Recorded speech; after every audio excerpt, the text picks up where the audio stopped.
Abra sua Bíblia comigo em Romanos, capítulo 14. Hoje nós vamos ler bastante nessa manhã. Romanos, capítulo 14 é uma instrução de Paulo à igreja de Roma. Imagina, Roma era a capital do paganismo, da promiscuidade. E se você colocasse em comparação a Jerusalém, que era a cidade santa, onde a religiosidade aflorava, Roma estava numa distância espiritual sem limite.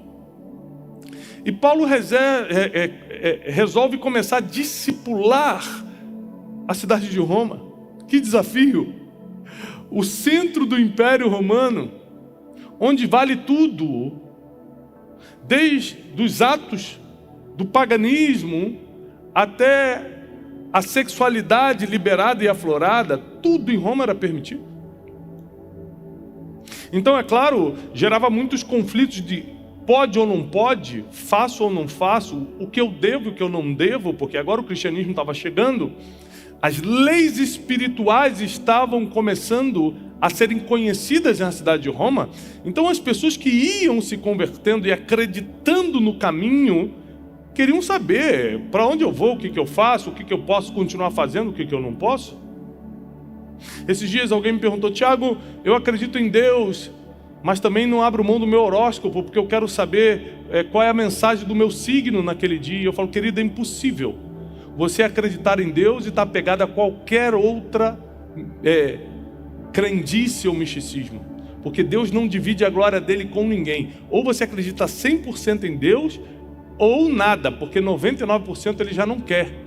A Bíblia diz que nosso Deus é um Deus zeloso, é um Deus ciumento, ele não divide com ninguém. Então eu tenho só Deus na minha vida, não tenho nada contra o horóscopo, mas não estou nem aí qual é a mensagem do meu signo do dia, porque eu sei que isso não tem nem base científica e muito menos teológica. O que eu quero é um Deus que controla a minha vida. Mas por que eu sei isso? Porque eu tenho acesso à palavra. O povo de Roma não tinha ainda. E para quem não tem acesso à palavra, acredita em qualquer coisa. Esse é o problema. Você começa a acreditar no que teus sentimentos afloram se você não conhece o que está escrito. Então Paulo se sente responsável em começar a ensinar a igreja de Roma como se comportar diante do pode ou não pode, do devo ou não devo, faço ou não faço. E ele começa o capítulo 14 do livro de Romanos assim: ora, quanto ao que está enfermo na fé, recebei-o, não em contendas sobre dúvidas, porque um crê que de tudo se pode comer, e o outro, que é fraco, come legumes. Deixa eu te explicar isso aqui. Paulo está falando o seguinte: gente, se você receber alguém que está enfermo na fé, ou seja, doente na fé, fraco na fé, não sabe ainda o que pode e o que não pode, não conhece todos os oráculos de Deus, não conhece todas as leis espirituais, não bota essa pessoa de fora não. Recebe-o, mas não recebe-o discutindo, porque vai ter motivo para discussão, porque você acredita numa coisa e ele está acreditando em outra, mas não recebe discutindo não, porque o próprio apóstolo Paulo diz: um crê que de tudo pode comer. Esses dias eu recebi no meu Instagram uma pergunta: Tiago, crente pode comer comida de porco, carne de porco? Tem gente que até hoje tem dúvida do que se pode comer ou que não se pode. Imagina nessa época aqui, 2000 anos atrás. A comida era algo altamente ligado à religião. A comida era sacrificada a deuses. Imagina nessa época. E o apóstolo Paulo começa a quebrar alguns paradigmas, dizendo o seguinte: uns acreditam que tudo pode comer, outros acreditam que só pode comer legumes. O que come, não despreze aquele que não come, e o que não come, não julgue o que come, porque Deus o recebeu por seu. Olha o que Deus, o apóstolo Paulo está falando, que Deus aceita os dois. Então a gente fala assim: bom, eu não como carne de porco, porque eu li lá num livro Pentateuco, um dos 5 livros da Bíblia, primeiros livros da Bíblia, que não pode, então o povo de Israel não comia, eu também não vou comer. E aí eu que como, por exemplo, falo assim: então essa pessoa aí nem conhece a Bíblia direito, nem sabe que agora tudo foi santificado pela mão de Deus. Lá nos evangelhos desce em Atos dos Apóstolos, desce um lençol cheio de comida e Deus santifica aquelas comidas e fala: Pedro, pode comer. Ele falou: não, isso aí é imundo, come, eu que estou mandando. Isso aí nem conhece a Bíblia. Ou seja, se eu começo a desprezar a pessoa que não come, eu estou cometendo um erro. E se quem não come fala: o quê? O Tiago come comida de porco? Come linguiça? Come bacon? Aí a Bíblia diz: e você que não come, não julga quem come, porque Deus recebeu a ambos. Nós vamos ler o capítulo todo, mas eu vou te adiantar no final da mensagem. Cuida da tua vida. Esse é o final da mensagem. Deus te chamou para você cuidar da tua vida. A salvação é individual e a Bíblia diz: cada um dará conta de si mesmo a Deus. O que teu irmão come ou deixa de comer, veste ou deixa de vestir, você não vai dar conta dele, você vai dar conta de você. Versículo 4: quem és tu que julgas o servo alheio? Para seu próprio Senhor ele está em pé ou cai, mas estará firme, porque poderoso é Deus para o afirmar. Um faz diferença entre dia e noite, mas o outro julga iguais todos os dias.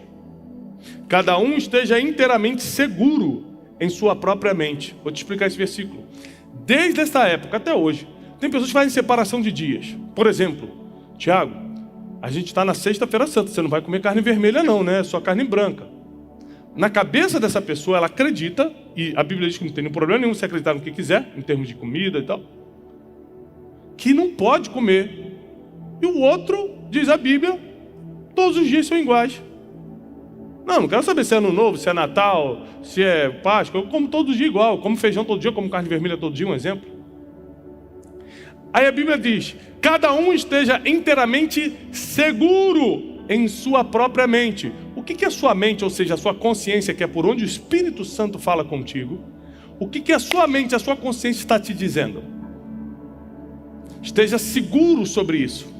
Não faça porque os outros estão fazendo, não deixe de fazer porque o outro faz, mas siga o que a palavra orienta e o que o Espírito Santo te ministra. Aquele que faz caso do dia, para o Senhor o faz. E o que não faz caso de dias, para o Senhor não faz. O que Deus está fazendo? Tem gente que fala o seguinte: para mim, a Páscoa é santa e eu não como isso, não como aquilo, eu até jejuo e tal. É para Deus que ele está fazendo. E tem gente que também serve a Deus, mas come de tudo e não jejua na Páscoa e come carne vermelha, mas também está fazendo para Deus. Olha o que a Bíblia está falando. O que come para o Senhor come porque dá graças a Deus. E o que não come para o Senhor não come, porque também dá graças a Deus. Ou seja, quem está discutindo e pelejando são os seres humanos, porque Deus está recebendo a adoração de ambos. Porque nenhum de vós vive para si e nenhum de vocês morre para si.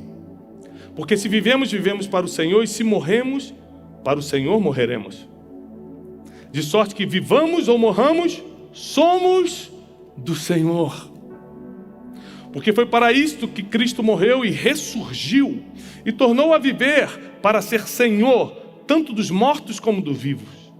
Mas tu, por que continuas julgando o teu irmão? Ou tu também, porque desprezas teu irmão? Pois todos havemos de comparecer ante o tribunal de Cristo. Ou seja, quem vai te julgar não é o irmão que está do seu lado desprezando porque você não come ou julgando porque você come. Quem vai te julgar é Cristo. Sabe o que a Bíblia está falando aqui? Em linhas de português claro? Não se mete na vida de ninguém. Para de botar o dedo na cara dos outros.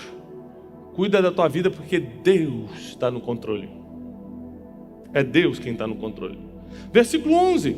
Porque está escrito: como eu vivo, diz o Senhor, todo joelho se dobrará e toda língua confessará a Deus. De maneira que cada um de nós dará conta de si mesmo a Deus. Vou repetir, versículo 12.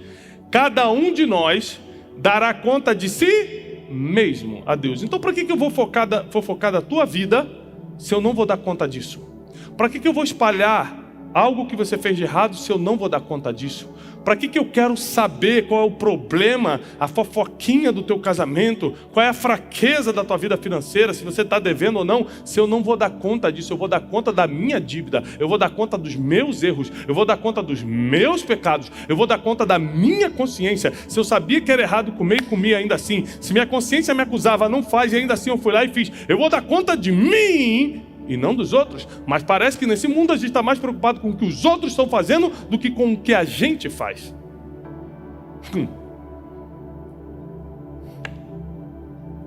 Vou continuar. Assim que não julguemos mais uns aos outros, antes seja o vosso propósito não por tropeço e nem escândalo ao seu irmão. Vou repetir. Olha o que o versículo diz, versículo 13.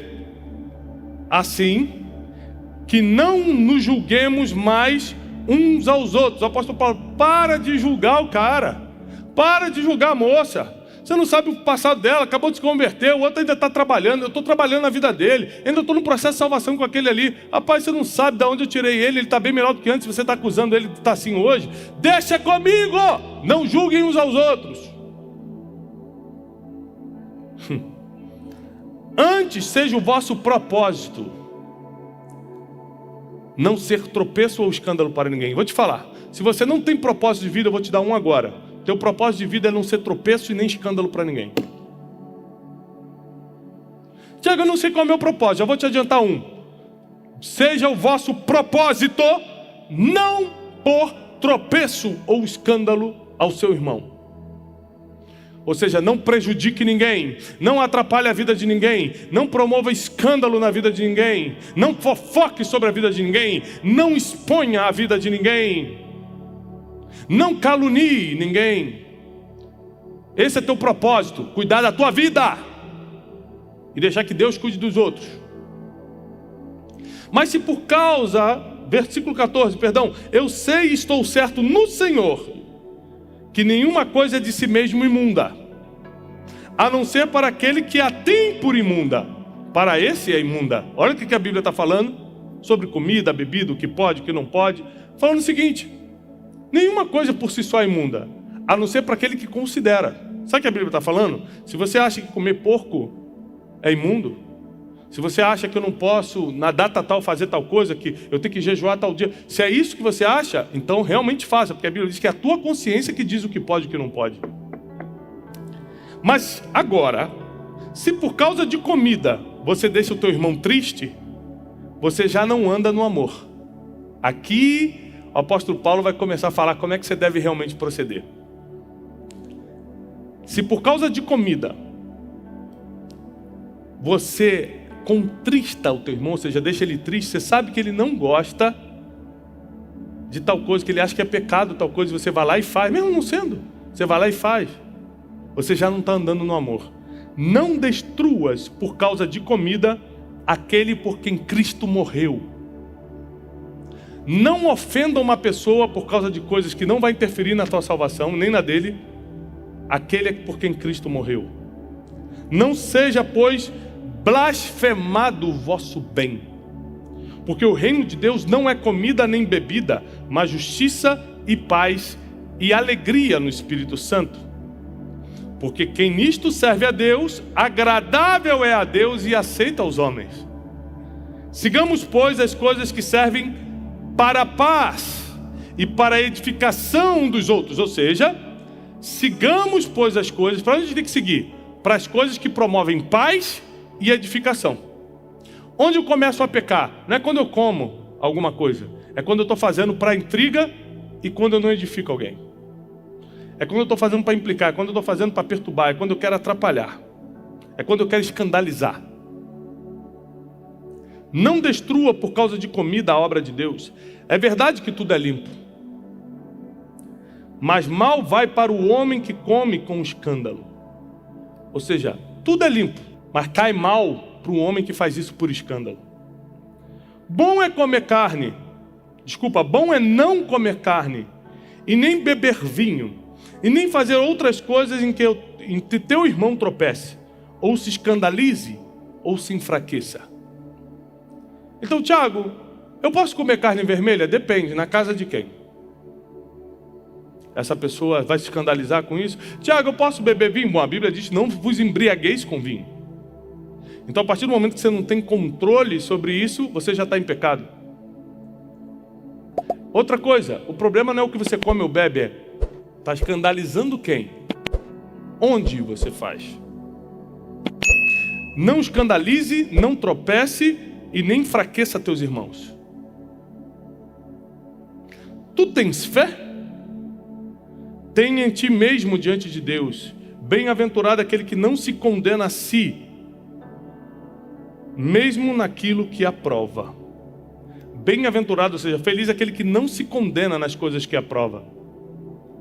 Então você aprova comer isso, beber aquilo, você aprova isso, aquilo, mas se você não se condena por isso, você é feliz, você é bem-aventurado. Se você se condena, tem alguma coisa errada nisso que você está aprovando, porque, vou repetir, o Espírito Santo fala na tua consciência.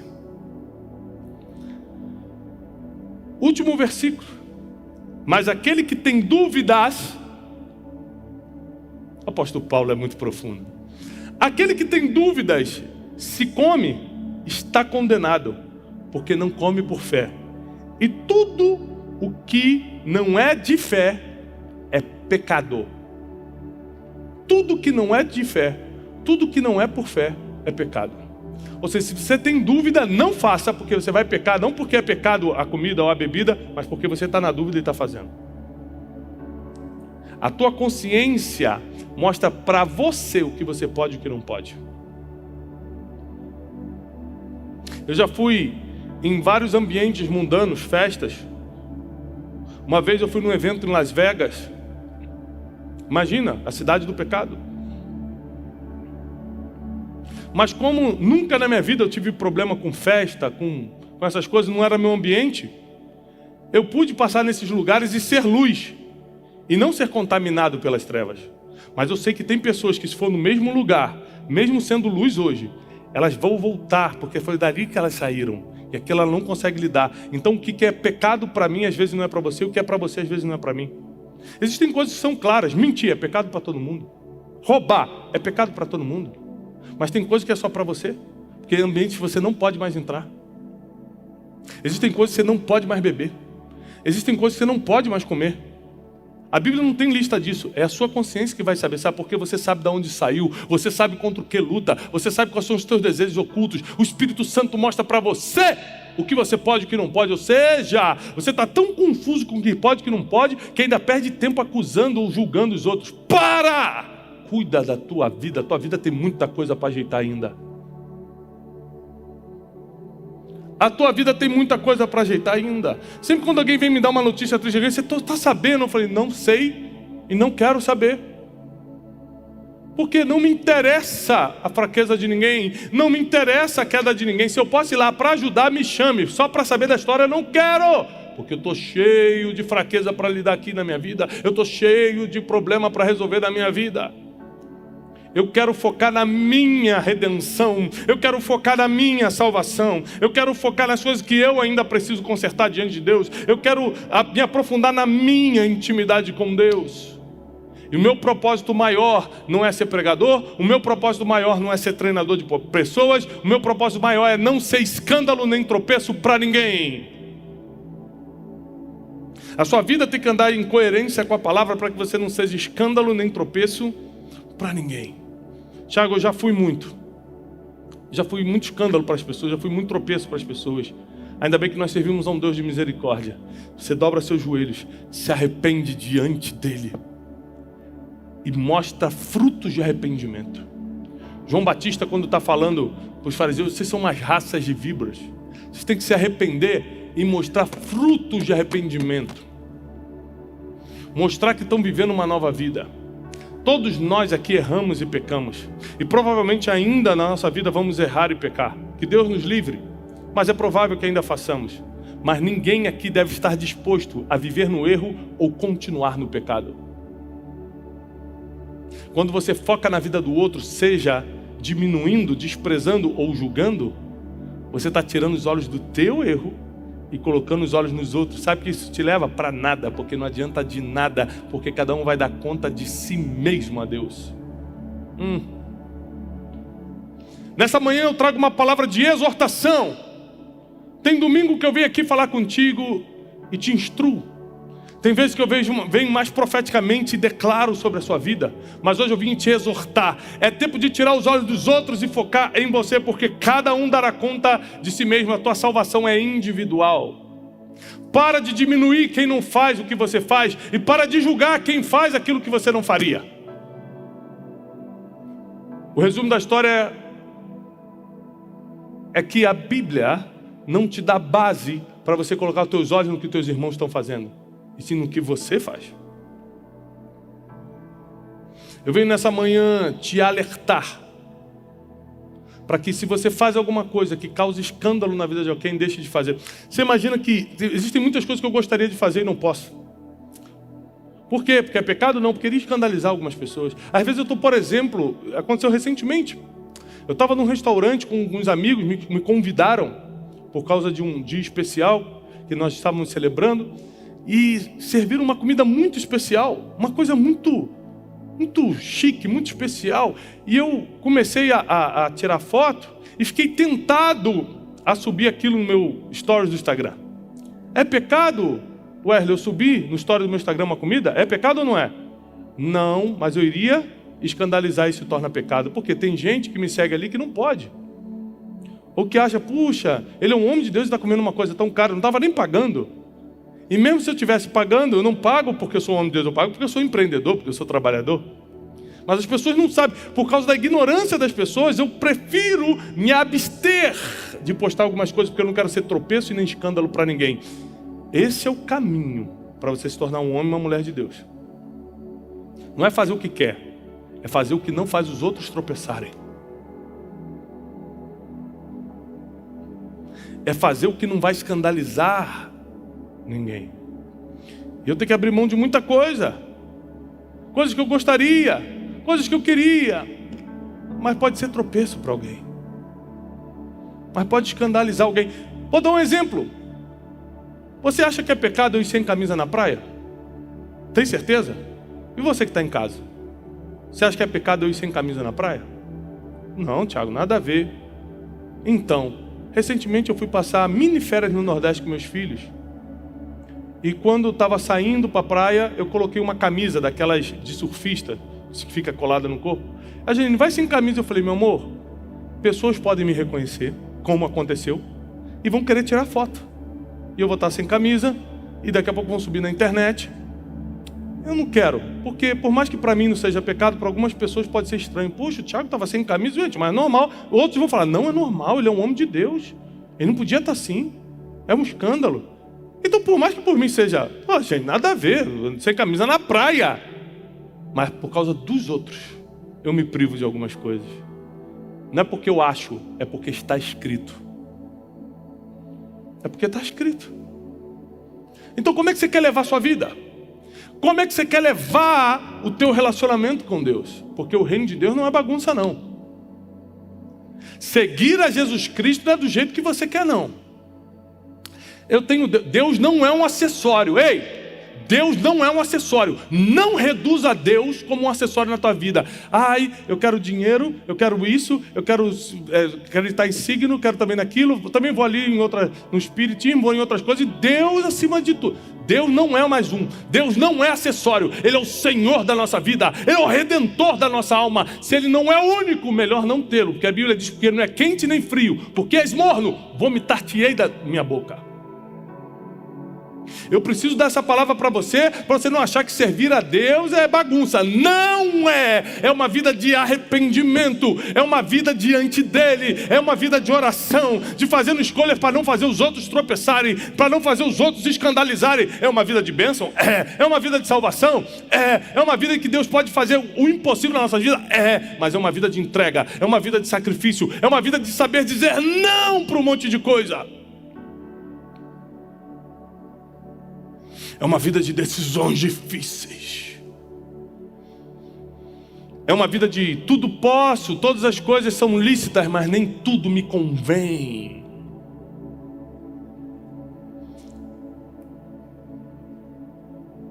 Nem tudo me convém, nem tudo é para mim. Pode, mas não é para mim. porque eu decidi seguir pelo caminho da verdade e da justiça. E eu dependo só da misericórdia e da graça de Deus para seguir por ali, porque eu não tenho capacidade nenhuma de ser justo, de ser bom, de ser santo, se não for a misericórdia e a graça de Deus na minha vida. Ao contrário, se fosse por mim, eu estava me remoendo na lama. Se fosse por mim, eu estava na enfermidade do pecado. Se fosse por mim, se fosse por causa do meu corpo, eu estava nas trevas. Mas porque Deus colocou um espírito em mim. Você que está em casa, o teu corpo está gritando para fazer do jeito que quer, mas o Espírito está tentando te trazer o equilíbrio. Não, segue a vontade de Deus, segue a paz com todos, não escandaliza, não faz isso. Existe uma guerra, segundo o apóstolo Paulo, entre a nossa carne, nosso corpo e nosso espírito, e aquele que é mais alimentado é o que vai ganhar. Se você passar mais tempo na TV do que orando, é claro que o teu corpo vai gritar e você vai ceder. Se você passar mais tempo lendo ou vendo besteira do que lendo a Bíblia e orando, é claro que o teu corpo vai gritar e você vai ceder. Mas quando realmente a vida espiritual começar a ser uma prioridade na tua vida, o corpo vai pedir, mas o espírito vai ganhar. Eu decidi, independentemente de qualquer coisa, não ser escândalo, tropeço, não cuidar da vida dos outros, cuidar da minha vida. Eu ajudo os outros, mas não cuido da vida dos outros. Eu cuido da minha vida. Eu aprendi a não diminuir, não desprezar ninguém. Eu aprendi a não julgar ninguém. Quem sou eu? Quem sou eu? Quem me colocou como juiz de alguém? Eu estou aqui para ajudar as pessoas. Aquele que está caído eu quero ajudar a levantar. Aquele que está em pé eu quero ajudar a nunca cair. E que Deus tenha misericórdia de mim. Que Deus tenha misericórdia de você que está em casa. E que Deus nos ajude a sermos fiéis a Ele até o fim. O nosso maior objetivo de vida precisa ser chegar inteiro no final. Grave isso que eu estou te ensinando hoje. É uma das coisas mais preciosas que eu posso te ensinar sobre o Evangelho. Você precisa chegar inteiro no final. Você precisa chegar com o teu espírito intacto no final. Você precisa fazer como o apóstolo Paulo falou lá em 2 Timóteo, nos últimos dias da sua vida: eu completei minha carreira. Eu fiz tudo o que eu podia fazer. Agora eu vou guardar minha fé. Está chegando a hora de ser levado para junto do meu Pai, para a minha verdadeira casa. Mas eu fiz tudo o que eu tinha que fazer. Eu declaro sobre a tua vida que não haverá mais julgamentos, não haverá mais menosprezo em relação a outros, mas que você agora vai começar a focar na tua vida, para vivê-la diante de Deus. Nós declaramos a paz, a prosperidade do alto sobre a vida de cada um. Declaramos a graça de Deus, alcançando cada lar e cada família agora, na autoridade do nome de Jesus. Pai, perdoa nossos pecados, perdoa nossas falhas. Se temos falhado contigo, tenha misericórdia de nós, porque queremos nos alinhar, e que o nosso propósito de vida, conforme lemos em Romanos 14, seja não ser tropeço nem escândalo para ninguém. Declaramos isso em nome de Jesus Cristo. Amém.